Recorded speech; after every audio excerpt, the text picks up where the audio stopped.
안녕하세요. 일신사입니다. 저희 채널에는 신박한 사연들이 많이 있으니 많은 분들의 구독 부탁드립니다. 이번 사연은 쓰니님이 여러 가지로 도움을 주었던 친정 식구들이 쓰니님에게 말도 안 되는 요구를 해서 쓰니님의 시동생이 시원하게 사이다를 날려준 사연인데요. 오늘의 사연 함께 보시겠습니다. 안녕하세요. 저는 서울 사는 50대 후반 여자입니다. 여기에 재산 싸움을 슬기롭게 헤쳐나가신 분들의 글을 읽고 저도 비슷한 상황이라서 글을 씁니다. 어떻게 해야 할지를 모르겠어서 이렇게 여기에 하소연이라도 하고 싶어서 이렇게 글을 올려요. 저는 서울과는 먼 남쪽 지방에서 사남 1녀인 집에서 자랐습니다. 오빠 하나에 남동생이 셋이 있습니다. 제가 고등학교를 졸업하고 갓 20살에 서울에 올라와 공장을 다니며 돈을 벌며 생활을 하다가 남편을 만나서 결혼을 했습니다. 남편도 저도 맨주먹으로 시작을 해서 아이 둘 낳고 어렵게 살았습니다. 신혼 때는 월세방을 전전하면서 남편과 공장을 다니며 겨우겨우 벌어먹고 살았었습니다. 우리 아이들 둘 다 산 달 가까이 되도록 제가 일을 하다가 아이가 태어나고 며칠 산후조리를 한 다음에 시어머니께 아이를 맡기고 또다시 공장에 나가 일을 했습니다. 남편도 저도 한 직장에서 오래 일을 하다 보니 익숙한 일이라서 그런지 공장 사장님은 저희 부부가 손이 빠르다고 좋아했습니다. 그래서 저는 임신을 하고 그 시절에는 흔치 않던 육아휴직도 어느 정도 사장님께서 인정해 주셨습니다. 사장님의 배려에 감사한 마음으로 더 열심히 일했습니다. 저희 부부는 남들이 하루에 하는 일의 양에 거의 2배를 일할 정도로 공장 일을 열심히 했습니다. 그래서 공장 사장님은 저희 부부에게 다른 직원들 몰래 보너스라며 월급의 돈을 조금 더 얹어서 주기도 했습니다. 그 작은 보너스가 저희 살림에는 큰 도움이 되어서 저희 부부는 사장님에 대한 감사의 마음으로 더 열심히 일을 했습니다. 아이들이 크면서 박봉이지만 저희 부부는 저축도 하고 월세에서 전세로, 전세에서 자가로 살림이 늘어나는 재미에 행복했습니다. 시부모님도 일이 잘 되셔서 저희 부부가 봉양을 해야 하거나 하는 일이 없어서 저희는 그저 저희 살림하고 남은 돈은 저축을 할 수 있었던 것도 시부모님께 참 고맙게 생각하는 부분이고요. 그리고 저희 오빠와 남동생들도 고향인 시골에서 먹고 살 것이 마땅치 않아서 서울로 올라와서 직장을 다녔습니다. 저희 부부가 신혼 때부터 오빠와 남동생들이 서울로 올라와서 자리 잡을 때까지 아는 사람들의 식당 같은 곳에서 일을 할 수 있도록 일자리를 주선해 주었습니다. 자리가 잡힐 때까지는 고맙게도 저희 시부모님과 남편이 발벗고 나서서 제 오빠와 남동생들을 많이 도와줬습니다. 그렇게 제 오빠와 남동생들도 서울에 올라와서 성실하게 일을 해서 돈을 모아 분식집을 차리고 중국집을 차리고 하며 서울에서 자리를 잡아갔습니다. 그렇게 살아가던 중에 저희 친정부모님의 연락이 왔는데 그동안의 빚 때문에 친정집에서 쫓겨나게 생겼다는 연락이었습니다. 제 오빠와 남동생들은 아직 서울에서 자리를 잡아가고 있는 때였고 저는 그나마 힘들게 사는 것에서 이제야 한숨 돌린 때라서 방법을 못 찾고 남편에게도 말하지 못하고 고민하고 있었습니다. 그러다가 남편에게 얘기를 했더니 남편은 왜 진작 말하지 않았냐며 시부모님과 상의를 해서 저희 친정집 문제를 해결해 주었습니다. 시부모님께서 보태주신 돈과 우리 부부가 모은 돈과 은행에서 약간의 대출을 받아 대출은 저희가 갚기로 하고 저희 고향에 친정부모님이 사실 수 있는 집을 하나 마련해 드렸습니다. 시부모님과 함께 제 고향으로 가서 친정부모님이 사실 집을 계약할 때 친정부모님은 시부모님께 큰 절이라도 올리겠다고 하시는 걸 저희 아버님이 한사코 거절을 하셨습니다. 저는 시부모님께 너무 감사한 마음으로 평생 시댁과 아이들을 위해 살겠다고 다짐을 했습니다. 그리고 저희 친정부모님이 사실 집은 친정오빠가 친정부모님 명의로 하자고 했지만 저는 제 남편의 명의로 하겠다고 했습니다. 그런데 저희 시부모님은 감사하게도 남편의 이름으로 하면 친정부모님이 사시기 부담스러우실 수 있다고 하시며 제 이름으로 그 집을 하라고 하셔서 그렇게 했습니다. 그렇게 그 집을 제 명의로 하고 남편과 열심히 살며 번 돈으로 그 집을 살 때 받은 대출금도 갚고 재산세도 내며 살았습니다. 그리고 저희 부부는 다니던 공장을 그만두고 90년대 중반부터 식당을 개업했는데 식당이 잘 되어서 지금까지 그럭저럭 먹고 살고 있습니다. 저희 오빠도 식당을 해서 장사가 잘 되어 돈을 벌어서 친정 부모님을 모시고 산다며 고향으로 내려가 식당을 차려 살았습니다. 제 동생들은 서울에서 자리를 잡아 지금까지 먹고 살고 있고요. 친정 오빠는 고향으로 내려가면서 저희 부부와 시부모님이 힘을 합쳐서 해준 친정 부모님이 살고 계셨던 집이 고맙다고 하며 1,000만 원을 저에게 주고 갔습니다. 그렇게 살던 중에 15년 전쯤 저희 친정어머니가 돌아가셨습니다. 그리고 얼마 전에 친정아버지가 돌아가셨고요. 20대 초반에 결혼을 하여 먹고 살기 바쁘고 거리도 멀어 명절에도 잘 보지 못하고 살았던 친정 부모님이었지만 두 분 다 돌아가시니 마음이 허전하고 슬펐습니다. 그런데 친정아버지의 장례가 끝나고 친정오빠는 부조금을 모두 가지고 갔습니다. 저희 시댁에서 낸 부조금도 많았고 저와 남편의 지인들에게서 온 부조금도 많았었는데요. 그걸 저에게 말 한마디 없이 다 가져간 오빠가 서운했지만 그동안 부모님 모시고 살았으니 별 말은 안 했습니다. 그런데 친정아버지의 49제가 끝나고 나서 오빠가 저에게 친정부모님이 살던 집을 나누자고 했습니다. 부모님이 살던 집이니 장남인 오빠가 반을 가지고 남동생들과 저는 나머지 반을 4등분을 해서 가지라고 했습니다. 제 이름으로 되어 있는 집이고 그 집을 산 것도 시부모님과 우리 부부가 돈을 모아서 산 것인데 왜 오빠와 나눠야 하는 것이냐고 했더니 오빠는 친정부모님에게 사준 집이니 친정부모님의 장남인 자기가 물려받아야 하는 것이라고 대답했습니다. 그리고 자기가 서울에서 고향으로 내려갈 때 저에게 주고 간 돈도 있으니 당연히 그 집을 물려받아야 한다고 했습니다. 너무 어이가 없어서 남편에게 얘기를 했는데 남편은 또 사람만 좋아서 저희 오빠가 하자는 대로 해주자고 했습니다. 말이 되나요? 동생들도 자기들한테 유리한 쪽으로만 생각을 했는지 저에게 오빠와 같은 말을 하고 있습니다. 시부모님께서는 이제 연세가 있으시기도 하시고 저희 친정 식구들이 하는 짓이 창피해서 말씀드리지도 못하고 있습니다. 제가 어떻게 해야 할까요? 오빠가 하자는 대로 해야 하나요? 저는 오빠가 줬던 돈 1,000만 원을 돌려주면 된다고 생각하는데 오빠와 남동생들과 저희 남편이 이렇게 이야기를 하니 어떻게 해야 될지를 모르겠습니다. 저희 이야기 읽어주셔서 감사합니다. 후기입니다. 안녕하세요. 많은 분들이 댓글을 써주시고 제 글이 베스트까지 올라갔었네요. 많은 분들이 제 친정 식구들을 욕해주시고 저와 남편을 맹탕이라고 화를 내주셔서 제 얼굴에 침 뱉기이지만 정말 감사했습니다. 여기에 글을 올려보길 참 잘한 것 같아요. 많은 분들이 댓글을 써주신 대로 맹탕이 되지 않으려고 마음 굳게 먹었습니다. 저희 시댁 식구들 중에서 저희 시동생은 맹탕이 아니었습니다. 시동생은 제가 80년대 초반에 처음 시집 왔을 때 고등학생이었는데 지금은 시동생도 50이 넘었지만 어리게만 봤는데요. 여기에 글을 올린 다음에도 오빠와 남동생들에게 계속 전화가 왔습니다. 시부모님과 저희 부부가 친정부모님 사시도록 샀던 집을 자기들과 나누자고요.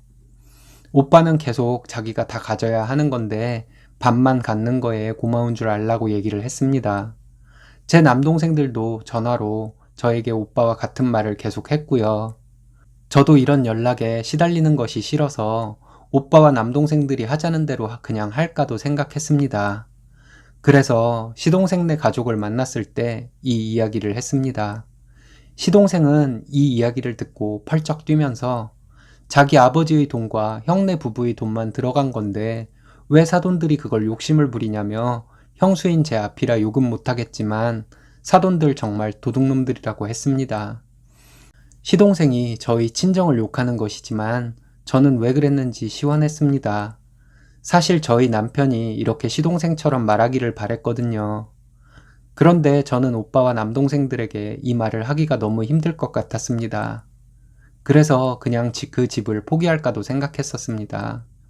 이 이야기도 시동생에게 했더니 시동생이 자기가 형수인 저를 대신해서 제 오빠와 남동생들에게 이야기를 해주겠다고 했습니다.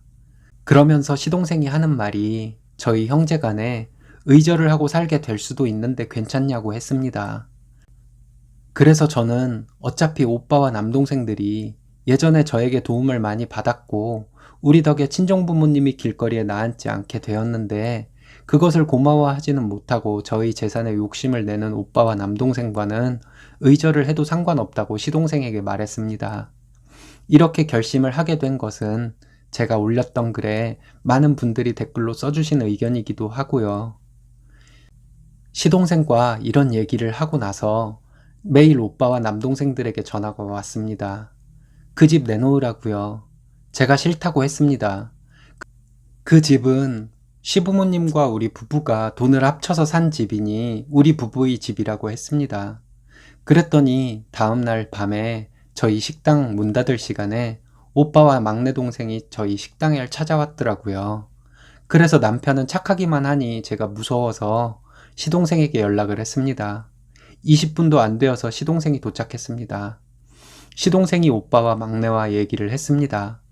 오빠는 저에게 했던 말들을 시동생에게 하더라고요. 시동생이 오빠에게 형이 인간이야?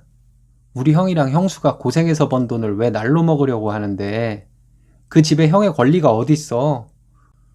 우리 부모님이랑 우리 형 부부가 고생해서 모은 돈으로 사돈어른들 사시라고 산 집인데 형이 왜 먹자고 덤벼드냐고 양심이 있어? 이렇게 말했습니다. 시동생과 저희 친정 식구들은 어려서부터 많이 보고 자라서 사돈이지만 이렇게 형이라고 불렀습니다. 시동생의 이 말에 저희 오빠는 할 말이 없었는지 그래도 자기 부모님이 살던 집이니까 장남인 자기가 물려받아야 맞는 것이라고 우기더라고요. 그 말에 우리 시동생이 형, 미친 소리 하지 마. 그 집이 사돈어른들이 산 집이냐고. 우리 부모님이 사준 집이야. 거기에 왜 형의 권리가 있어. 그렇게 물려받고 싶은 집이면 사돈어른 길거리에 나앉게 생겼을 때 형이 집을 사지 그랬어. 사돈어른들이 나 어렸을 때 우리 부모님한테 그랬어. 머리카락을 삶아서 집신을 짜서 갚아도 다 못 갚을 은혜를 입었다고. 근데 그 아들이 나이가 어린 것도 아니고 낯살 먹고 이렇게 배은망덕을 하고 다짜고짜 돈을 내놓으라고 여동생을 협박하면 되겠어? 이렇게 말했습니다. 그리고 시동생은 제 남동생에게 너는 나이가 어리냐? 니네 큰형이 저렇게 돈 욕심에 강도짓을 하려고 하면 두들겨 패서라도 말려야지. 너는 그게 가치 욕심이 나서 형이랑 한패가 되냐? 이렇게 말했습니다. 그랬더니 저희 오빠가 말하기를 말이 너무 심한 거 아니냐? 우리 집안을 욕해? 라고 하며 소리를 질렀습니다. 그랬더니 시동생이 오빠에게 좋게 말하니까 안 되겠네. 야, 이 시골에서 살던 그지 새끼야. 형수님, 죄송합니다. 니네 그지 새끼들이 옛날에 서울 올라와서 우리 형네 빌붙어서 형이랑 형수님이 니네 먹고 살만하게 도와줬잖아. 그리고 사돈어른들 길거리에 나앉을 거 도와줬고 그랬으면 니네 시골 그지 새끼들이 우리 집 대들보에 대고 절을 하면서 평생을 은혜 갚을 생각으로 살아야 하는 거야. 근데 우리 형이 순하니까 우습게 보이지. 네가 우리 형수님한테 줬다는 1,000만 원 내가 줄 테니까 그거 먹고 꺼져 이 그지 새끼들아. 이렇게 얘기했습니다. 시동생이 오빠에게 한 말은 제가 오빠에게 하고 싶은 말이었습니다. 정말 속이 다 시원했습니다. 그런데 오빠가 갑자기 일어나더니 시동생에게 욕을 퍼부었습니다. 시동생은 가만히 듣고 있더니 오빠가 욕을 하다가 지쳐서 그만두니까 이렇게 이야기했습니다. 야, 환갑 넘어서 그렇게 욕하니까 시원하냐? 머리 하얀 거지 새끼, 보따리 내놓으라고 하는 양심불량 새끼야. 우리 형수님이 네 동생인 걸 천만다행으로 생각해라. 아니면 넌 내 손에 어디 한 군데 부러졌어. 덜 떨어진 네 동생 새끼 데리고 꺼져. 안 꺼져? 라고 얘기했습니다. 그리고 시동생이 자리에서 벌떡 일어났습니다. 그랬더니 오빠와 막내는 일어나서 저희 식당을 나갔습니다. 그리고 시동생은 저에게 제 앞에서 오빠에게 그렇게 막말해서 미안하다고 했습니다. 저는 시동생에게 아니라고 하며 내가 하고 싶은 말을 대신 해주어서 고맙다고 말했습니다. 시동생도 돌아가고 남편에게 제가 이야기를 했습니다.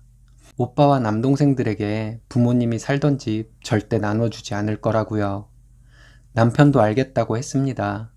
든든한 시동생이 제가 하고 싶은 말을 다 해주어서 너무 속이 시원했습니다. 욕심만 많은 오빠에게 저는 아무것도 주지 않을 거예요. 오빠가 고향 내려가면서 저에게 준 1,000만 원도 주지 않을 생각입니다. 저는 1,000만 원 이상으로 오빠와 남동생들에게 도움을 주었으니까요. 차라리 그 1,000만 원을 오빠에게 돌려주느니 저희 재산을 지켜주고 우리 아이들을 아직도 걱정해주고 도와주고 예뻐해주는 시동생에게 주렵니다.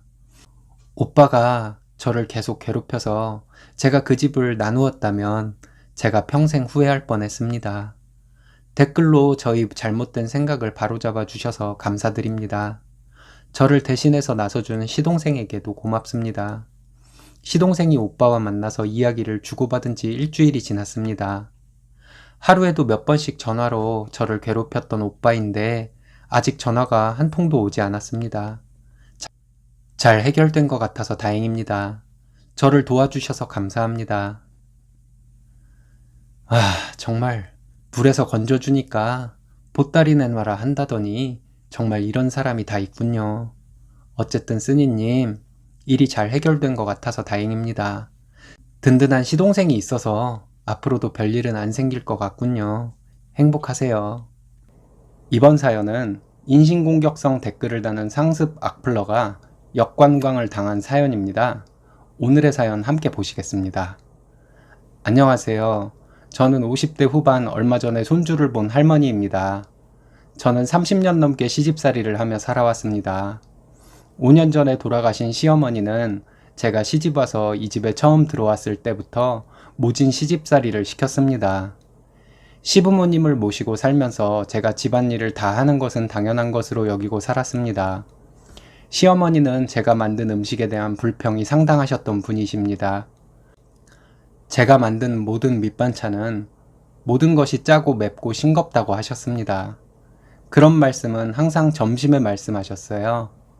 아침과 저녁 식사 때는 시아버님과 남편도 함께 식사를 하니 그때는 아무 말씀 안 하시다가 저와 단둘이 식사를 하실 때에만 제가 만든 음식을 타박하셨었죠.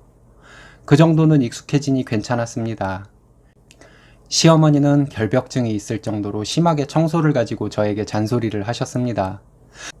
집안에 머리카락 하나 있으면 안 될 정도로 저를 괴롭혔어요.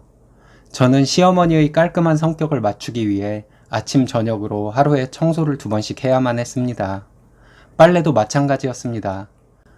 시어머니는 세탁기가 있어도 남편과 시아버님의 셔츠와 속옷은 손빨래를 시켰습니다.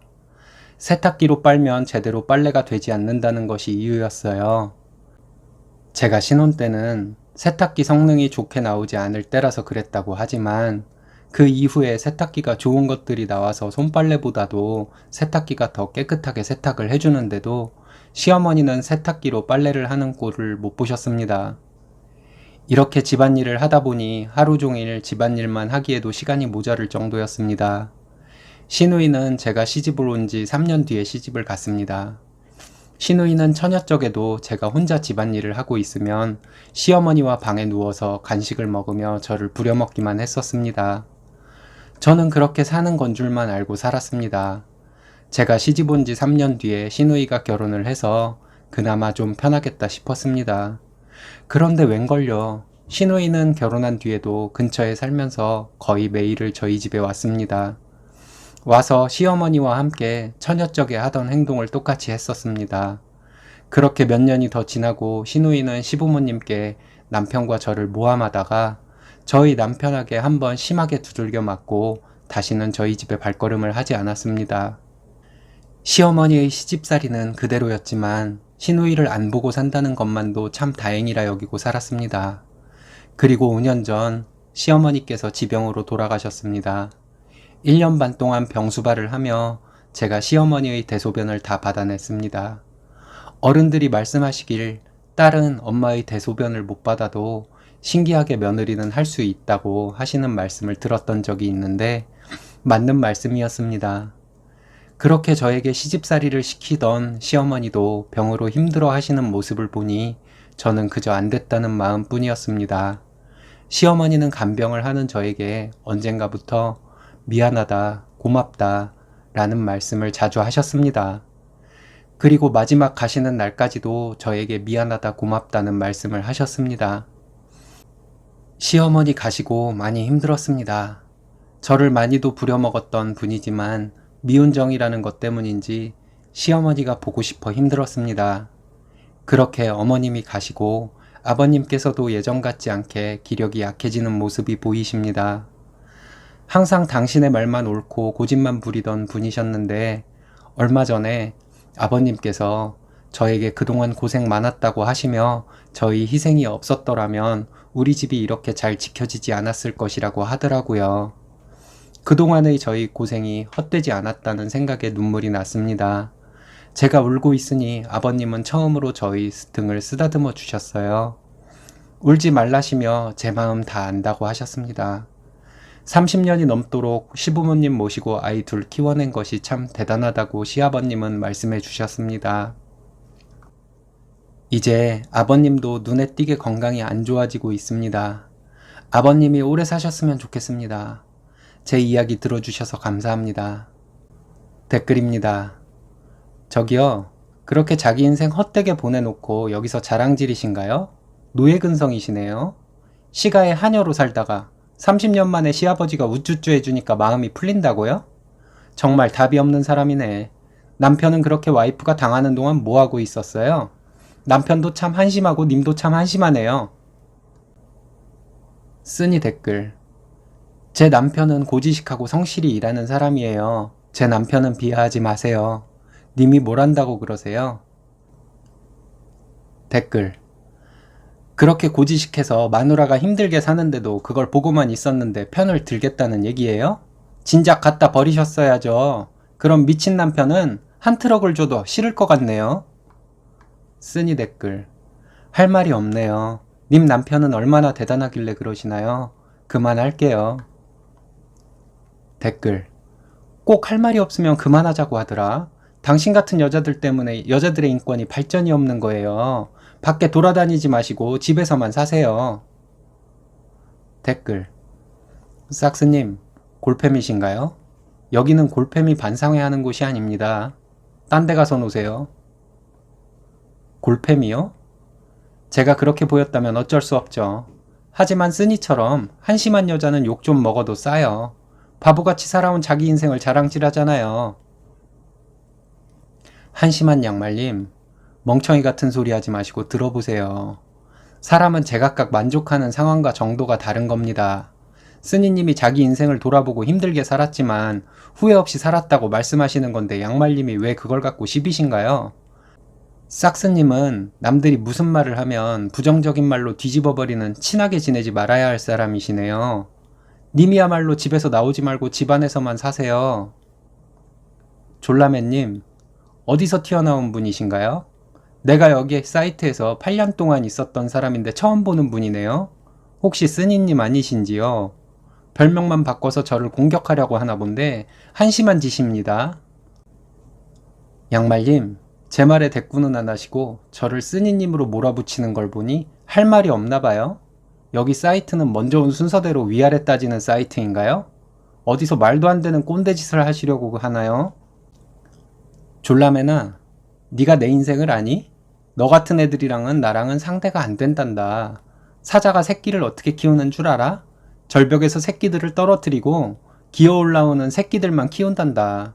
평생 집에서 있던 아버지, 가정경제를 책임져야 했던 엄마 밑에서 나는 결심에 결심을 했단다. 내 아버지 같은 남자와는 절대 살지 않겠다고 말이야. 그래서 나는 결혼도 남자를 골라서 했지. 지금 내 남편은 내가 하는 일에 한마디도 못해. 내가 사자새끼인 걸 알거든. 나처럼 하지 않으면 여자는 남자에게 당하고 사는 거야. 내 말 뜻 알겠니? 너는 그렇게 인신공격이 전문이니? 삭스님, 뜬금없는 본인 인생사는 여기서 왜 나오나요? 님은 님을 사자새끼로 비유하고 싶으신가 본데 땡! 틀렸습니다. 능력 없는 아버지 밑에서 자라며 혼자 마음속에 남자에 대한 적개심을 키워온 부정적인 사람일 뿐이죠, 삭스님. 님과 같은 환경에서 자란 사람이라고 해서 전부 님처럼 남자에 대해 부정적인 생각만 갖고 사는 것은 아니랍니다. 정상인이라면 어린 시절을 지나 성장하고 사회생활을 하면서 이 세상 남자들이 꼭 내 아버지 같은 남자들만 있는 것이 아니라는 것을 알 수 있죠. 그런데도 삭스님은 아버지에 대한 피해의식에서 비롯된 남자에 대한 부정적인 관점을 당당하게 외치고 다니고 있으니 덜 성장한 어린아이와 같은 수작이 아니겠습니까? 제가 님한테 인신공격을 했나요? 혹시 반대로 님이 저에게 인신공격을 하지 않으셨나요? 졸라매나, 나는 어떻게 살았는 줄 아니? 남편과 결혼을 하고 신혼 때 시누이가 시누이 짓을 하려고 하더라. 그래서 한바탕 해서 꼼짝 못하게 만들었단다. 남편은 나에게 자기 여동생이 왜 그러는 줄 모르겠다고 하더라. 그리고 나에게 잘못한 것은 없지만 내 편이 되어주지 않았던 시어머니가 돌아가셨을 때 나는 장례식장에 계속 있지 않았어. 장례식장에 갔다가 집에 가서 할 일 하고 다시 장례식장에 가고 그랬지. 그래도 시가 식구들은 누구도 나에게 아무 말도 하지 못했어. 왜냐면 그만큼 시가 식구들이 나한테 해준 게 없거든. 어때? 내 말을 듣고도 느껴지는 것이 없니? 삭스님, 님의 말을 듣고 느껴지는 것이 없냐고요? 있죠. 님이 개차반이라고 느꼈습니다. 시누이 짓 하는 시누이에게 지랄 떨었더니 남편이 님 편을 들어줬다고요? 남편이 자기 여동생에게 가서 그랬을지도 모르죠. 네 새언니가 잘못하는 걸 알지만 나도 어떻게 말을 못한다. 이혼 안 하고 살자니 어쩌겠니? 미안하다. 오빠를 이해해줘라. 이렇게요. 그리고 아무 잘못도 없는 시어머니 장례식장에서 조문객같이 있었다는 것은 왜 얘기를 하신 건가요? 정상인들이 듣기에는 우리가 논쟁하는 흐름과는 전혀 안 맞는 생뚱맞은 얘기라서 뭐라 대꾸해야 할지를 모르겠네요. 삭스님, 아무 잘못 없는 시어머니 장례식에 며느리가 조문객같이 있었다는 것은 분명 자기를 깎아내릴 얘기인 거라는 거를 구별 못할 정도로 모자르신 분이신가 보네요. 그리고 제가 몇 살인 줄 알고 계속 반말이신가요? 졸라매나, 네가 결혼을 해보면 알 거란다. 시가에 잘해서는 안 된다는 것을. 그리고 교회에 나가서 예배를 드려봐라. 그럼 너도 느끼는 바가 있을 거야. 졸라맨, 너는 정상이 아닌 것 같아서 이만. 내가 결혼을 했는지 안 했는지는 어떻게 아시나요? 결혼을 해보면 시댁에 잘하지 않아야 한다는 것을 느낄 거라고요?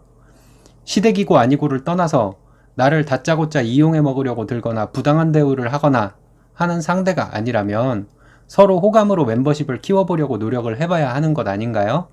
저는 가정과 학교에서 그렇게 배워왔습니다만 내가 헛살아온 건가요? 그리고 교회 얘기 잘하셨습니다.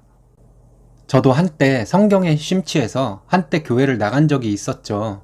이유는 얘기할 수 없지만 안 나가게 되더군요. 이제 그만하자고요? 불리하니까 도망치시려고요? 그렇게 말해놓고 여기 다시 들어와서 반드시 내 글을 볼 거란 걸 알아요. 삭스님, 님 같은 부류들은 내 경험상 그렇더군요. 자기 생각나는 대로 개차반짓거리 다 해놓고 남들 이목에 상당히 신경 쓰는 부류들이죠. 자기가 한 개차반짓거리에 대한 반성을 할 생각은 안 하고 남들이 자기 싫어하면 난리 개난리를 치는 부류죠. 그쵸? 야, 이 미친년아, 너는 여자이면서 그렇게 남자 편을 들고 싶냐? 그리고 할 말 없으니까 인신공격이냐? 여자가 그렇게 살면 되겠냐? 네 인생도 뻔하다. 삭스님, 제가 졸라맨인데 여자겠어요? 그리고 저 남자 편 든 적 없습니다. 인신공격이요? 논리로 안 되면 억지 부리고 소리 지르고 위협적인 행동을 하는 사람에게는 제가 인신공격을 잘 하긴 합니다. 근데 여기는 님 말고도 다른 분들도 보는 곳이기 때문에 인신공격을 하진 않았습니다만 왜 인신공격을 당했다고 생각하는지 모르겠지만 혹시 삭스님의 자격지심 때문이 아닐까요? 그리고 제 인생에 대한 저주와 욕지를 시작하셨네요. 이런 게 바로 인신공격입니다. 저는 욕을 할 줄 모르는 사람이라서 이렇게 님에게 꼬박꼬박 존대하면서 글을 쓰는 걸까요? 여기 님과 저만 보는 것이 아니라서 그런 겁니다. 천박하게 반말짓거리하고 욕질하시는 걸 보니 오늘 혹시 약 먹을 시간이 지나신 건 아니신지요?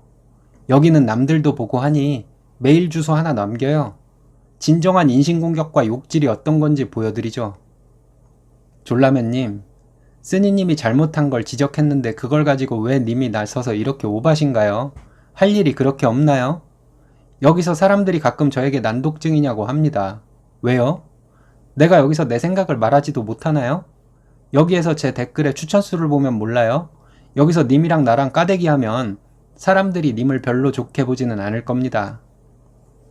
이보세요. 여자들을 위한 사이트에서 님의 대찬 인생인 척하는 댓글이 추천수 많다고 자부심을 갖고 계신 건가요? 추천수를 먹고 사세요? 근데 난독증이냐는 말도 듣는다면서요. 뭐가 뭔지 구별이 안 가시나요? 자기만의 세상 속에서 살면서 남들과 어울림이라는 것을 모르는 님과 함께 사는 남편, 참 살기 힘들겠어요. 님이 그렇게 시누이를 군기 잡고 시어머니 장례식에도 조문객으로 참석했는데 님 남편의 속은 어떨까요? 님 남편이 무슨 하자가 있거나 님한테 큰 약점 잡힌 게 아닌데다가 정상인이라면 님 같은 사람과 살 수는 없을 것 같은데요? 혹시 모르니 남편과 손잡고 상담 클리닉 한번 가보는 건 어떨까요? 졸라맨님, 님 같은 사람이랑은 정말 말하기가 싫어요. 근데 자꾸 댓글을 남기니 대꾸를 할 수밖에 없네요. 남편은 제가 잘 가르쳐서 데리고 사니까 걱정 마세요. 그리고 저를 정신이상자 취급하시는 건가요? 님 같은 사람 내 주위에 있으면 정말 데리고 다니면서 인생을 잘 가르칠 겁니다. 여러 가지 상황들을 님과 함께 보면서 상황마다 느껴야 할 것들을 알려주고 싶네요. 삭스님, 뭐라고요? 남편을 가르쳐서 데리고 산다고요?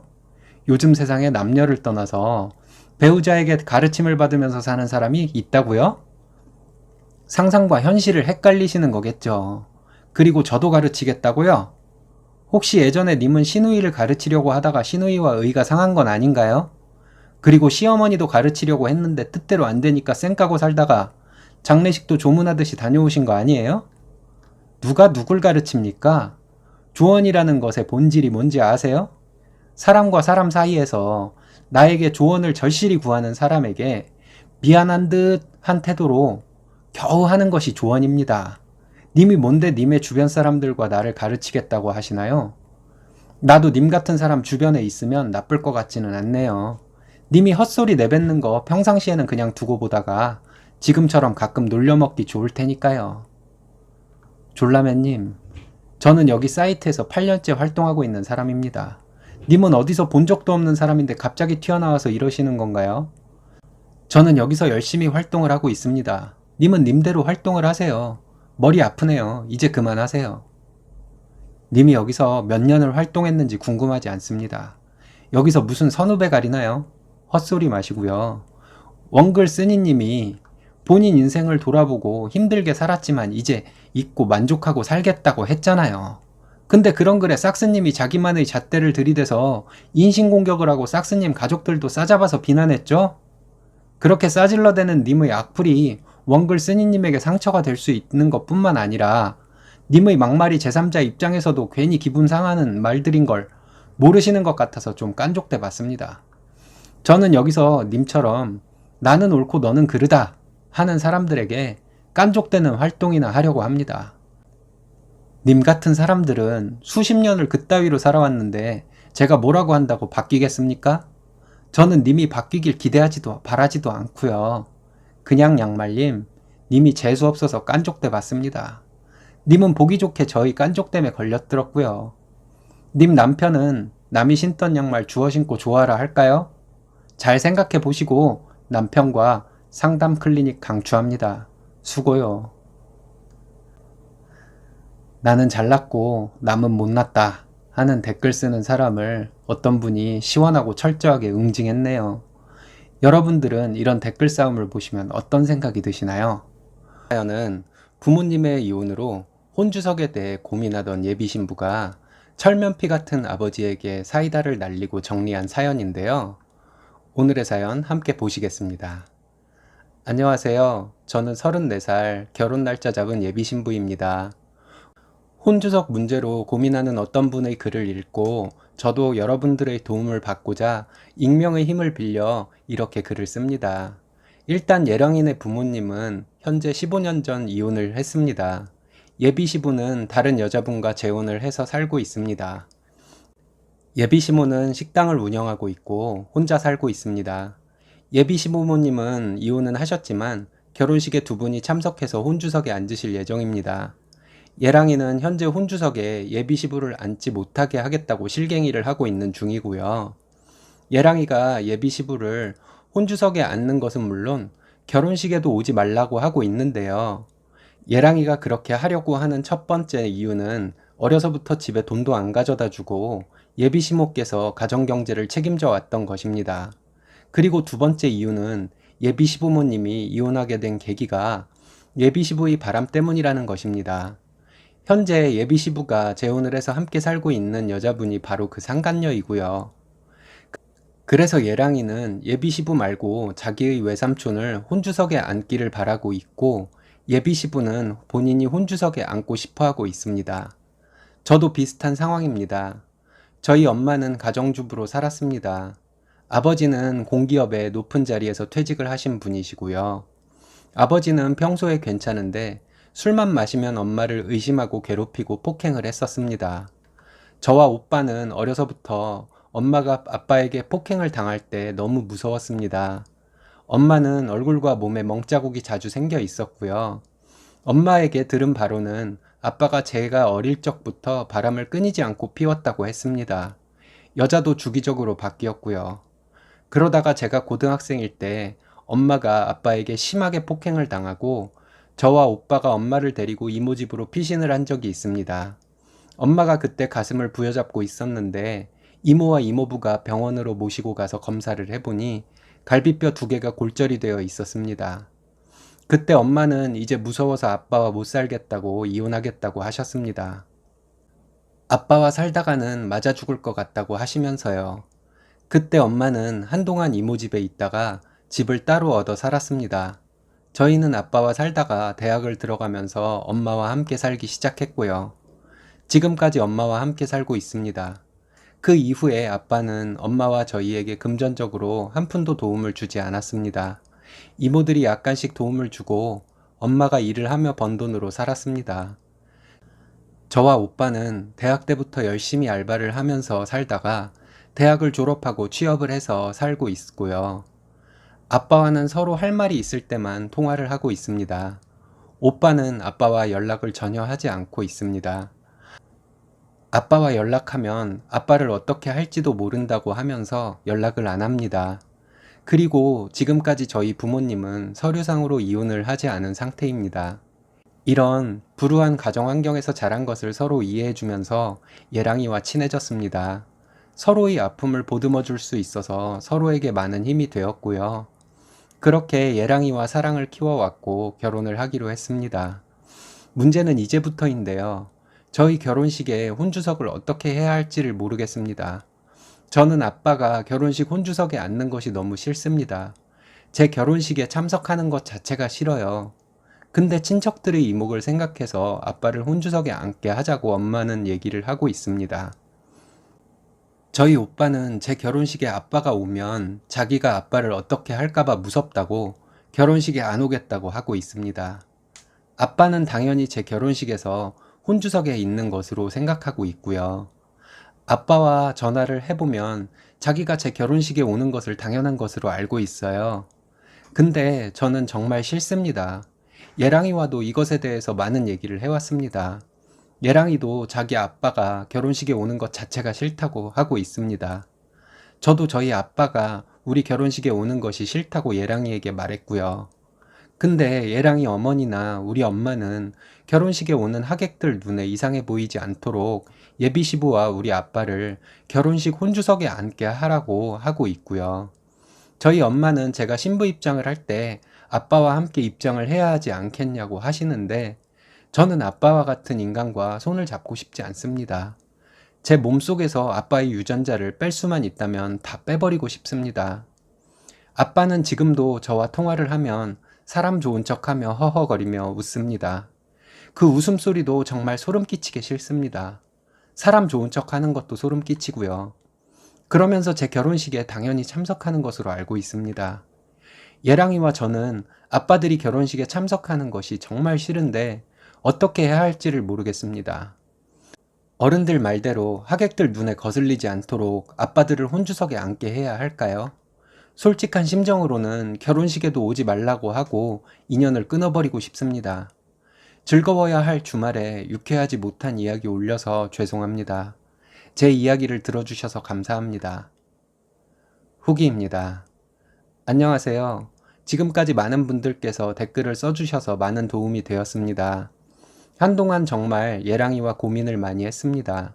많은 분들이 여러 가지 조언도 해주셨지만 저에게 그런 환경 속에서 잘 자라주어서 고맙다는 말씀을 해주셔서 며칠 동안 댓글들을 읽으면서 많이 울었습니다.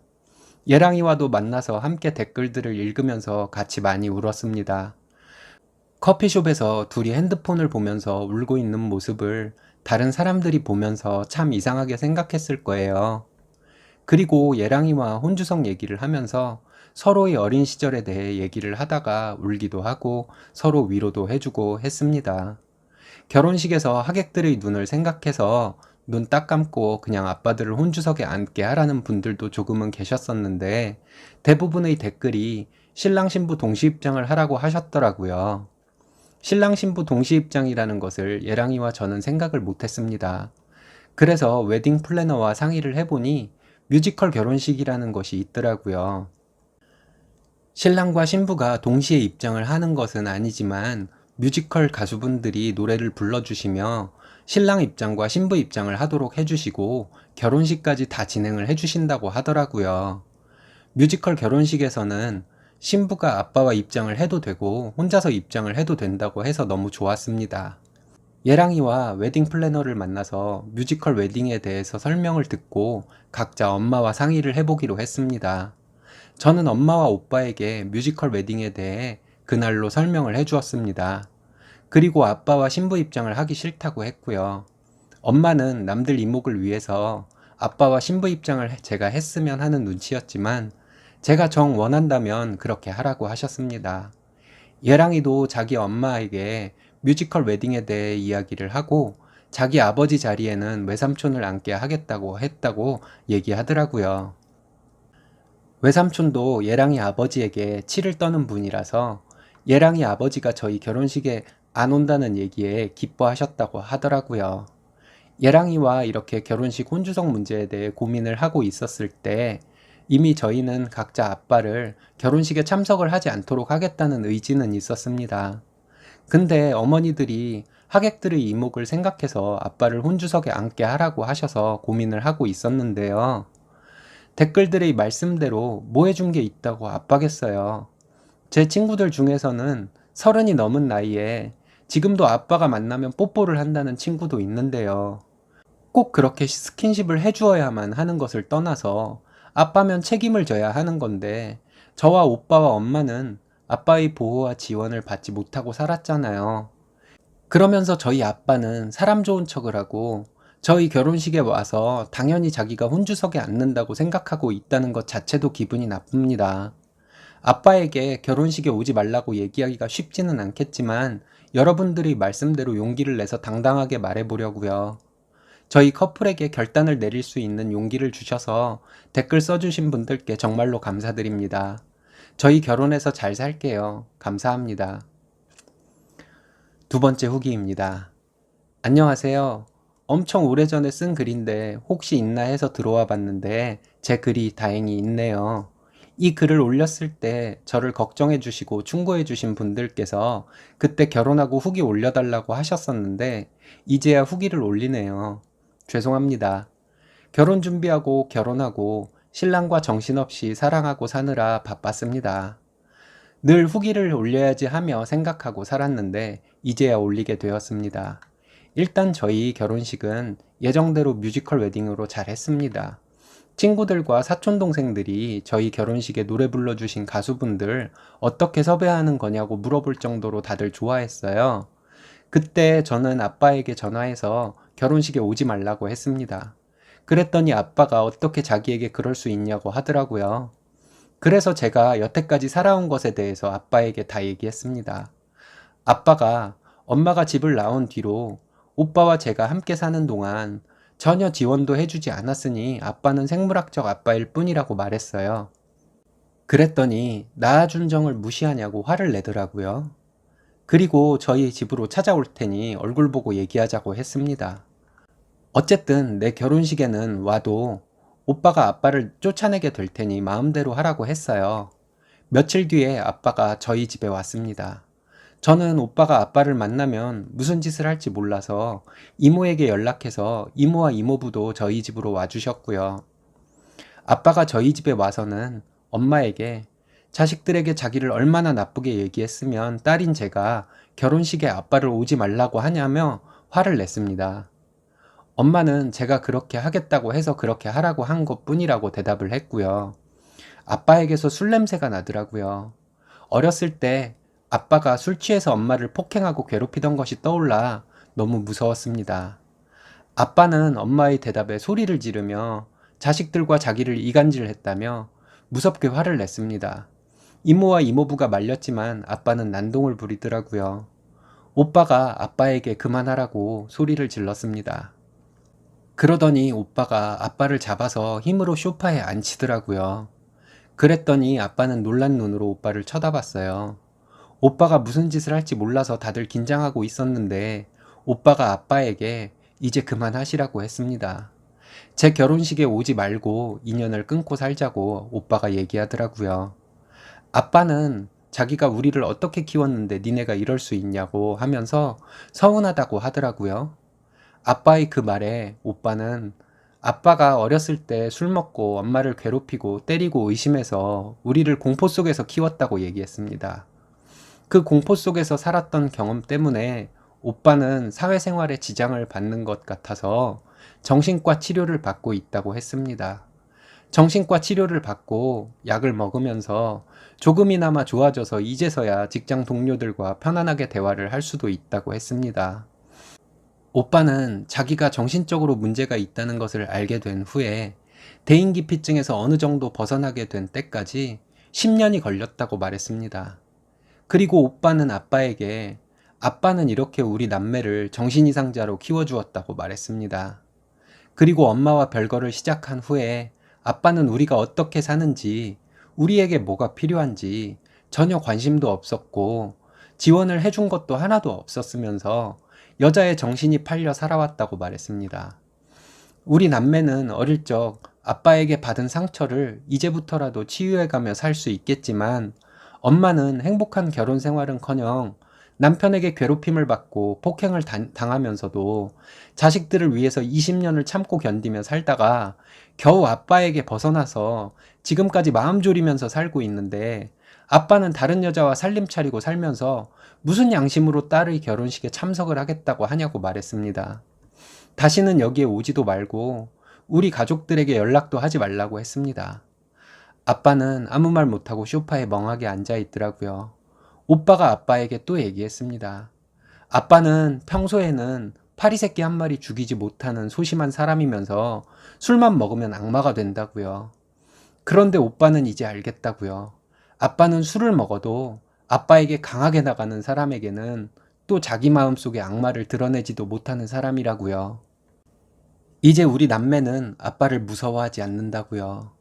그랬더니 아빠는 아무 말 못하고 가겠다고 하며 돌아갔습니다. 아빠가 돌아가고 주저앉아서 울고 있는 우리 오빠를 이모가 안아주며 함께 울었습니다. 그리고 이모가 엄마에게 애들을 위해서라도 이제 한시라도 빨리 이혼도장 찍으라고 했습니다. 이모부도 그렇게 말씀하셨고요. 엄마가 집을 나와서 살면서부터 지금까지 많은 도움을 준 이모와 이모부에게 너무 감사했습니다. 그 다음날 예랑이에게 있었던 일 얘기 다 하고 우리 아빠는 결혼식에 오지 않을 것이라고 얘기했습니다. 그 이후에 예랑이도 자기 아버지에게 강력하게 얘기를 해서 결혼식에 오지 말라고 얘기를 해서 저희는 혼주석 없이 결혼식을 했습니다. 저희가 결혼을 하고 저희 엄마는 이혼을 했습니다. 아빠가 위자료를 조금밖에 안 주려고 해서 소송을 하려고 했는데 엄마는 조금이라도 빨리 아빠로부터 서류상으로 확실히 벗어나고 싶으시다고 해서 그냥 위자료 조금 받고 이혼하셨습니다. 저는 결혼식을 하고 신혼여행을 다녀와서 아빠에게 전화를 했습니다. 이제 무슨 일이 있어도 연락하지 말고 살자고요.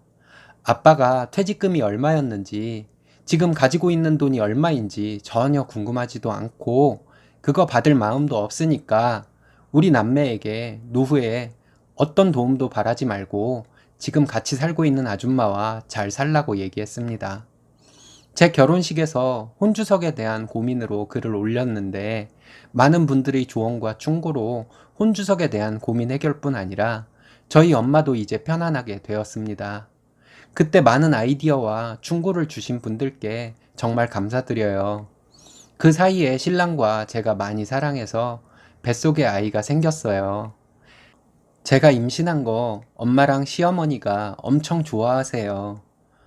아이가 태어나면 남편 잘못 만나서 힘들게 자식만 보고 살아오신 우리 엄마랑 시어머니께 손주 자주 보여드리면서 효도하고 살 거예요. 저희 커플을 걱정해 주셨던 여러분들께 나쁘지 않은 결과를 말씀드리게 되어서 저도 기뻐요. 감사합니다. 고민 해결에 사이다 결론까지 정말 잘 되었습니다. 그런 환경 속에서도 잘 자라주셔서 저도 고맙습니다. 말씀도 예쁘게 하시는 쓰니님 행복하세요.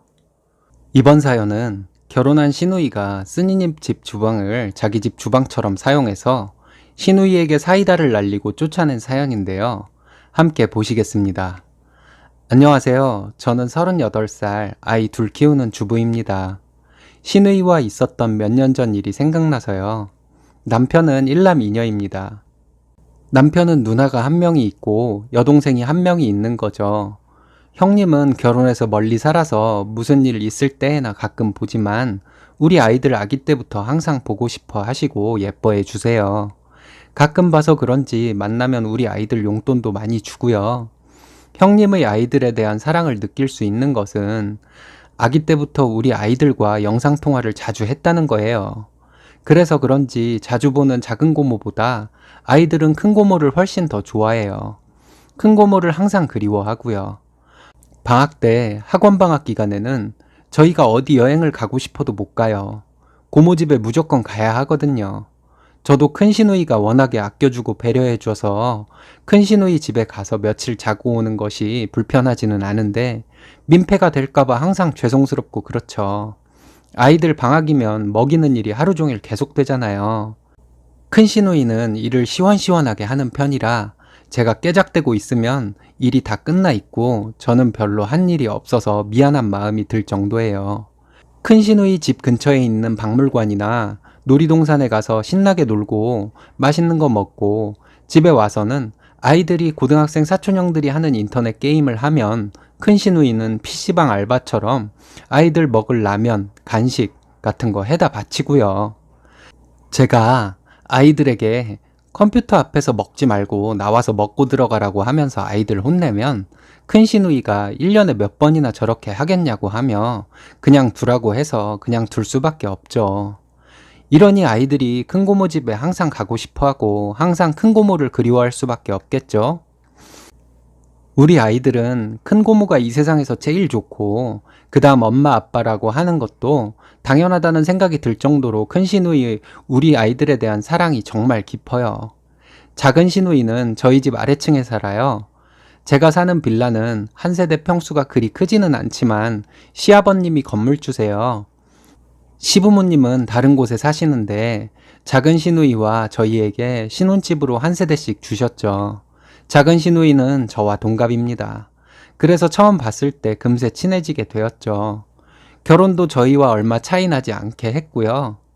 작은 시누이도 저도 직장을 다니다가 결혼을 했는데 저는 임신과 출산으로 일을 그만두었고 시누이는 결혼하면서 바로 일을 그만두었습니다. 작은 시누이는 결혼하고 제가 임신을 하면서 직장을 그만둔 후부터 매일 저희 집에 왔어요. 고모부 출근시키고 바로 저희 집으로 왔죠. 와서 얘기도 하고 음식도 같이 해서 나누고 해서 저도 좋았어요.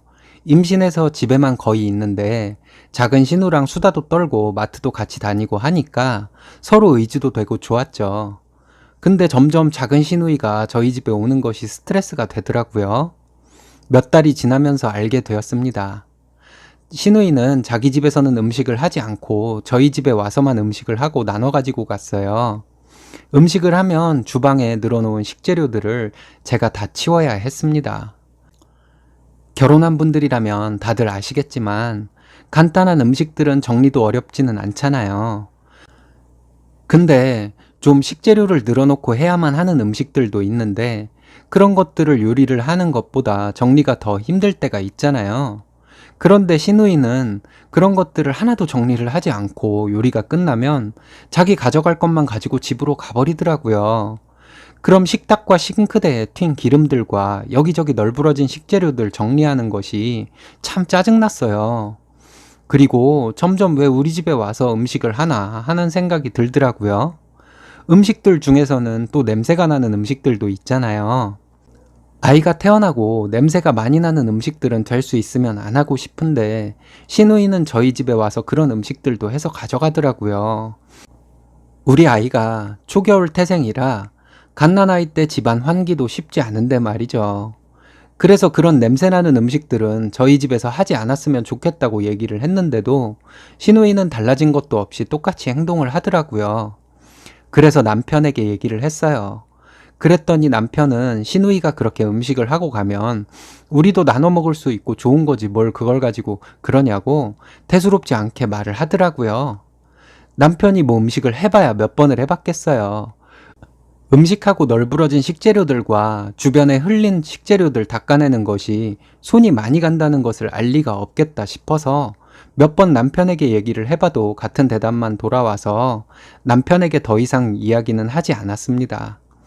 그렇게 아이를 키우며 시누이가 저희 집 주방을 사용하는 것에 대해 스트레스를 받으며 살고 있는데 어느 날은 저희 집 냉장고에 있는 반찬통들과 야채들 그리고 냉동실에 있는 여러 가지 음식 재료들이 식탁에 꺼내져 있고 시누이는 그대로 집으로 갔더라고요.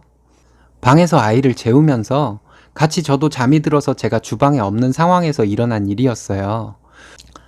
주방에 싱크대와 식탁에 그렇게 많은 것들이 나와 있고 냉동실에서 나온 것들에서 나오는 물 때문에 정말 주방이 난리였습니다. 그래서 시누이가 음식을 하다가 자기 집에 잠깐 간 건가 했어요. 그래서 시누이에게 전화를 했습니다. 전화를 해서 시누이에게 주방에 꺼내져 있는 것들이 다 뭐냐고 물어봤더니 뭐라는 줄 아세요? 저희 집 냉장고랑 냉동실에 있는 것들 중에서 버려야 할 것들을 자기가 다 꺼내놓은 것이라고 하더라고요. 황당하잖아요. 자기 집 냉장고도 아니고 오래돼서 버릴 음식들이면 저에게 얘기를 하고 같이 음식들 버리고 통들은 같이 씻어놓던가요. 그것도 아니고 갓난아이 키우는 저보고 당장 이것들 치우라고 꺼내놓고 간 거였어요. 그리고 냉동실에서 나온 것들 때문에 식탁에서 물이 바닥으로 줄줄 흐르고 있는데요. 그래서 제가 시누이한테 물어봤어요. 이것들 중에서 괜찮은 것들도 있는데 잘 보고 꺼내놓은 거냐고요. 그랬더니 자기는 그 정도 상태인 것들 가지고는 요리를 할 수 없으니 다 버리라고 하더라고요. 정말 화가 나더라고요. 그럼 왜 요리를 우리 집에서 하냐고 했더니 자기 집에서 요리를 하면 냄새가 나고 벽지 색깔도 변하고 해서 자기는 자기 집에서 요리를 하는 것이 싫다고 대답하더라고요. 정말 속으로 너는 동갑이지만 내 친구로 만난 게 아니고 시누이로 만난 것을 다행으로 생각해라 하는 마음까지 들더라고요. 시누이가 꺼내놓고 간 음식들 치우지 않고 그대로 뒀다가 남편 퇴근하고 그대로 보여줬어요. 그리고 시누이가 한 짓이라고 얘기하고 시누이랑 그날 통화한 내용까지 다 얘기해줬지요. 그랬더니 남편이 한다는 소리가 그럼 치우면 되지 이렇게 뒀냐고 하더라고요. 그래서 제가 당신 동생이 해놓은 짓이니까 당신이 치우라고 하면서 난리를 쳤어요. 애기 돌보고 있는 사람한테 그게 할 소리냐고요. 시누이는 아이도 없으면서 내가 반대로 아이가 없고 시누이가 애기 키우고 있으면 내가 시누이 집에 가면 청소도 해주고 설거지도 해주고 왔을 거라고 하면서 이런 생각 없고 이기적인 사람이 다 있냐면서 엄청 화를 냈습니다. 그랬더니 남편이 몰랐다면서 자기가 다 치우더라고요. 근데 남편이 아이 태어나고 집안일을 많이 도와줬다고 하지만 이런 대규모 음식물들과 음식통들을 정리해 본 적이 없으니 제가 코치해 가면서 같이 치웠죠. 다 치우고 나서 그랬습니다. 내가 얘기하는 것보다는 당신이 얘기하는 것이 나으니 시누이 이제 우리 집에 오면 차나 마시고 가고 음식은 해가지 말라고 얘기하라고요. 남편이 시누이 집으로 가더니 좀 이따 올라와서 얘기 다 했다고 하더라고요. 그 다음날 아침에 시누이가 저희 집에 왔더라고요. 와서는 오빠에게 그렇게 얘기를 해서 자기를 오빠에게 한 소리 듣게 하니까 좋냐고 하면서 화를 내더군요. 그러면서 어제 냉장고와 냉동실에서 꺼내놓고 간 음식들은 제가 아이 키우느라 시간이 없을까봐 자기가 일일이 다 구별해서 버릴 것 꺼내놓고 간 것인데 자기가 배려해준 것은 생각을 안 하고 오히려 자기를 오빠에게 나쁘게 말했다면서 저에게 뭐라고 하더라고요. 아, 어떻게 자매지간에 언니와 동생이 이렇게 극과 극을 달릴 수가 있나 했어요. 그리고 미쳐도 곱게 미쳐야지. 이렇게까지 인간이 멍청할 수가 있나 하는 생각도 들고요. 그래서 제가 욕을 섞어서 반말로 얘기하고 싶었지만 꾹 참고 그랬습니다. 아가씨, 아가씨는 갓난아이 조카가 있는 집에서 냄새 많이 나는 음식을 해가고 싶어요? 그리고 아가씨, 음식을 우리 집에서 하고 식재료 정리하고 간 적 있어요? 생각이 있으면 갓난아이 키우는 집에 가면 정리를 해주고 아이 엄마 일손을 덜어주고 와야 정상 아니에요? 근데 아가씨는 우리 집에 와서 저에게 일거리를 던져주고 가잖아요. 이게 말이 된다고 생각해요? 이렇게요. 그랬더니 시누이는 자기가 저희 집에서 음식을 하고 나눠서 가니까 제가 음식을 안 해도 되는 게 어디냐고 하더라고요. 제가 음식을 못하면 요즘 세상에 사 먹어도 되는 거고 배달 음식을 먹어도 되는 거예요. 내가 언제 아가씨한테 음식 부탁한 적 있어요? 아가씨는 고모부한테 음식 잘한다고 칭찬받으려고 우리 집에서 그렇게 음식을 해서 가지고 가면 그 음식 냄새는 우리 아기가 다 맡고 있으라는 건가요? 이건 여러 가지 따질 필요 없이 아가씨가 그냥 잘못한 거예요. 저와 아이에게 사과를 해야 할 일이죠. 그런 식으로 따질 일이 아니란 말이에요. 사과할 마음이 없으면 그냥 가세요. 아가씨 같은 사람과는 얘기하고 싶지도 않으니까요. 이렇게 얘기했습니다. 그랬더니 시누이는 아무 말 못하고 어버버 하다가 가더라고요. 그리고 나서부터 시누이가 우리 집에 안 오는 것만도 참 편하고 좋았습니다. 육아 가사 스트레스만도 적은 스트레스가 아닌데 다 큰 애기 뒤치다꺼리 하면서 스트레스 받는 것까지 추가되니 정말 힘들었거든요. 그리고 혹시 시누이가 시부모님이나 큰 시누이에게 없는 얘기 지어내고도 남을 사람인 것 같아서 얼른 큰 시누이에게 전화해서 있었던 일 다 얘기해 버렸어요. 그랬더니 큰 시누이는 이년저년 하면서 자기가 동생 혼내줄 테니 걱정 말라고 하더라고요. 그렇게 정리가 되고 작은 시누이와는 그냥저냥 지내고 있습니다. 제가 알기로는 그때 이후로 작은 시누이는 집에서 음식을 잘 안 하고 외식을 많이 하는 것으로 알고 있어요. 둘이서 살면 음식 해 먹는 것보다 차라리 사 먹는 게 더 싸다는 핑계를 대면서요. 시댁 식구들의 시자짓과 남의 편 남편 때문에 피말리는 고통을 겪으신 분들도 많은데 그에 비하면 별것도 아닌 얘기지만 몇 달 몸과 마음으로 고생했던 제 얘기도 한번 여기에서 해보고 싶었습니다. 제 이야기 들어주셔서 감사합니다. 우리 며느리들 시자라고 며느리를 우습게 하는 시댁이라면 마음속에 콕콕 박힐 말들 다 하고 살자고요. 파이팅입니다. 힘드셨을 텐데 잘 참고 할 말도 조리 있게 잘 하셨네요. 멋지십니다.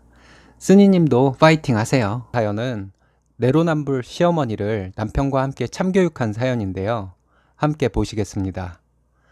안녕하세요. 저는 30대 초반 결혼한 지 1년이 채 안 되는 새댁입니다.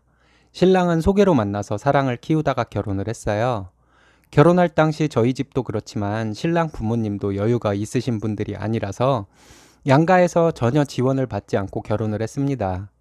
신랑도 저도 벌이는 비슷해요. 신랑은 저보다 3살이 많지만 군대도 다녀오고 대학을 다니며 중간에 휴학도 해서 저와 비슷한 시기에 일을 하기 시작했습니다. 그래서 저와 신랑 둘이 모아놓은 돈도 비슷했지요. 둘이 모아놓은 돈으로 최대한 대출을 받지 않고 신혼을 시작하려 했지만 요즘 서울의 집값을 다들 아시잖아요.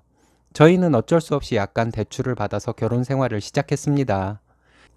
그래도 아이 없이 저희 둘이 벌면서 살고 있고 양가 부모님께 주기적으로도 아니고 가끔 용돈 드리는 정도이니 결혼을 할 때 얻은 약간의 대출은 크게 부담이 되지는 않습니다. 시부모님은 항상 저희를 칭찬해 주셨어요. 양가에서 도움받은 것도 없이 시작해서 대출은 있지만 대출금은 줄고 있고 집값은 오르고 있으니 얼마나 좋냐면서요. 제가 좀 착한 며느리병이 있나 봐요. 시어머니랑 자주 통화를 합니다. 그냥 일상 대화죠.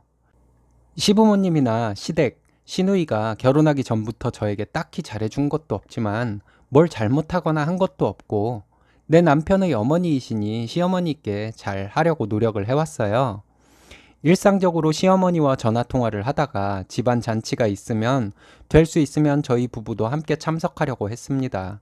시댁에 일할 것이 있으면 가서 열심히 일했고요. 시누이는 남편과 연년생인데 현재 결혼을 준비하고 있어요. 아가씨 신랑 될 사람의 집도 저희 시댁, 친정과 다 고만고만하다고 하더라고요. 그래서 아가씨도 결혼하는데 친정과 시댁에서 땡전 한 푼 지원받은 거 없이 결혼을 준비하고 있습니다. 아가씨는 수도권에 작은 아파트를 얻어서 신혼집을 한다고 하더라고요. 저희 부부가 그랬던 것처럼 반반 결혼이니 집, 혼수, 결혼비용 모두 반반으로 한다더군요. 아가씨 시댁도 무리한 요구를 하거나 하지는 않았나 봐요. 우리도 그렇게 결혼을 했으니 아가씨가 이것저것 저에게 결혼을 준비하는 것에 대해서 물어봐서 아는 대로 대답해주고 도와줄 것이 있으면 도와주고 있는 상황입니다. 그리고 아가씨랑 얘기하면서 아가씨도 저도 양가에서 도움을 받지는 않았지만 양가 부모님까지 책임져야 하는 상황이 있는 것도 아니니 그거라도 고맙게 생각하자며 으쌰으쌰 하고 있고요. 그런데 시어머니는 제 앞에서 아가씨의 시댁을 자꾸 욕합니다. 뭐 그런 시부모가 있냐면서 저에게 전화통화로 아가씨 시댁을 욕하는데요. 어떻게 시부모가 돼서는 그렇게 아들 결혼하는데 10원짜리 한 장 도움을 안 줄 수가 있느냐. 집은 남자가 해오는 것인데 이런 식으로 말하시면서 진짜 심하게 험담을 하세요. 제가 그거에 맞장구를 치면 시어머니를 욕하게 되는 것 같아서 민망해서 대꾸도 잘 못하게 되거든요. 근데 저한테만 이런 얘기를 하면 저는 그냥저냥 넘길 수 있는데 문제는 아가씨한테도 이런 얘기를 한다고 하더라고요. 그러면서 시어머니는 사위가 될 아가씨 예비신랑에게도 그런 말을 종종 했었나 봐요. 저한테 했던 것처럼 사위 될 사람에게 사돈을 그렇게 독하게야 욕을 했겠어요. 그래도 요즘 세상에 여자가 결혼해서 시댁 식구들에게 휘둘리며 고생하고 사는 것이 아니라면 뭐 공평하게 결혼 준비하고 양가에서 공평한 대접받고 하는 것도 저는 나쁘지 않다고 생각합니다. 아가씨 예비 신랑의 집이 며느리를 어떻게 대접할지는 아직 파악이 안 되지만 그런 것들과 상관없이 저희 어머니는 양심이 없는 사람 같다는 생각이 들었습니다.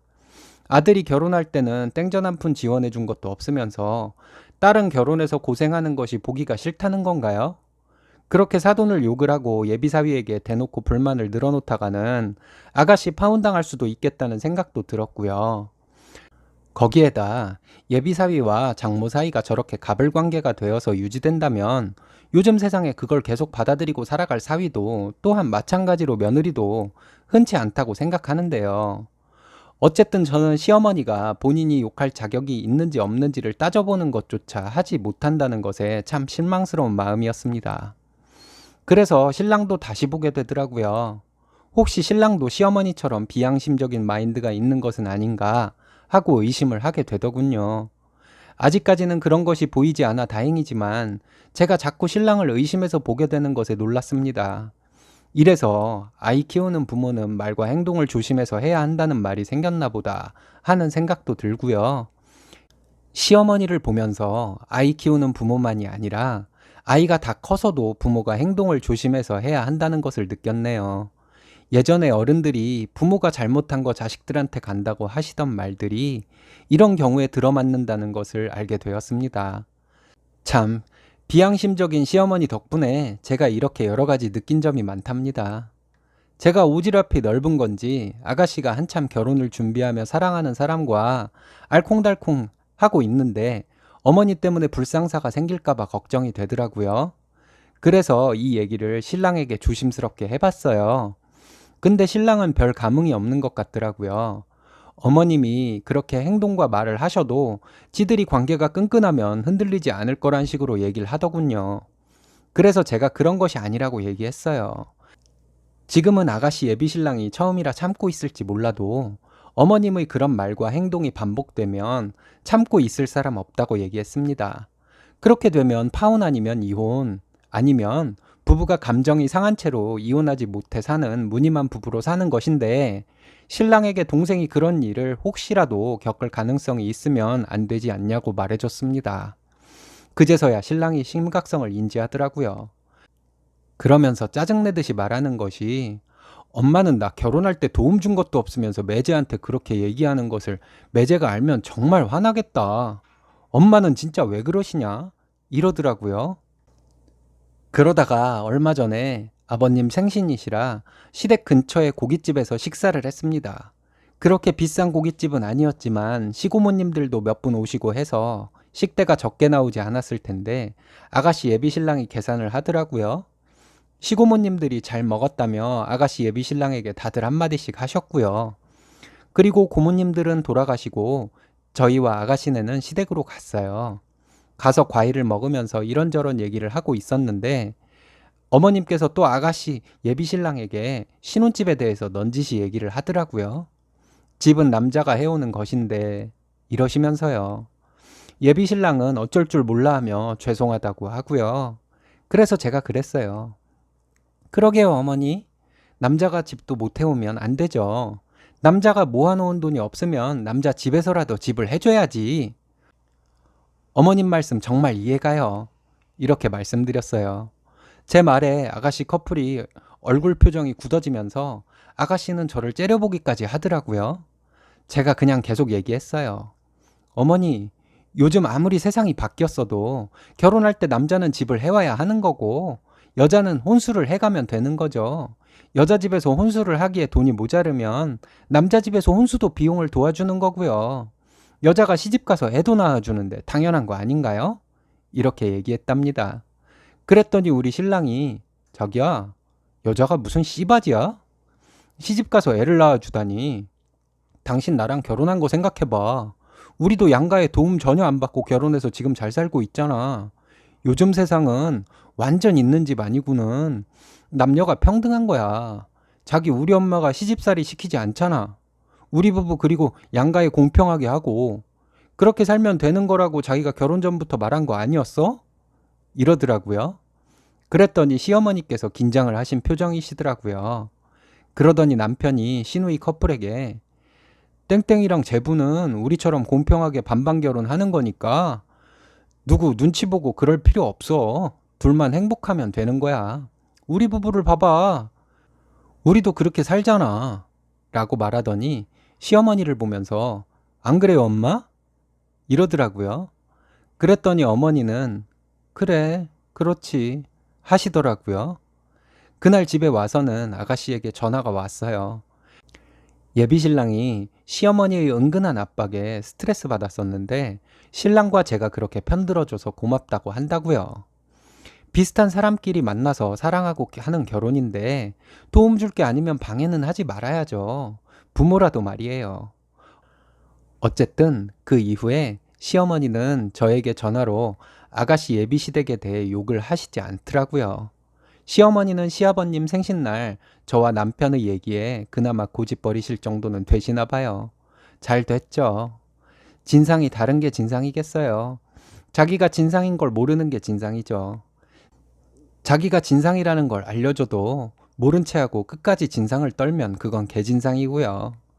저에게 시집살이를 시키거나 하는 것도 아닌데 시어머니에게 빗대서 할 말로는 좀 심한 것 같긴 하네요. 어쨌든 저는 반반 결혼한 것에 대해 전혀 불만 없고 시집살이 하는 것도 없어서 알콩달콩 신랑과 행복한데 시누이도 결혼해서 저희처럼 편안하게 살았으면 하는 바람입니다. 제 이야기 들어주신 여러분들께 감사드리고 여러분들도 모두 행복하세요. 결혼 준비하는 여동생을 위해 오빠 부부가 큰일 하셨네요. 쓰니님 시어머니의 행동을 보니 여기서 끝이 아니라 앞으로도 가끔 관리는 해주셔야 할 것 같습니다. 동생을 위해 수고 좀 해주시고요. 행복하세요. 오늘의 사연은 여기까지입니다. 재밌으셨다면 좋아요, 구독 부탁드려요. 일신사는 여러분의 사연으로 제작됩니다. 많은 사연 제보 바랍니다. 여러분들의 사연은 아래 메일 주소로 부탁드려요.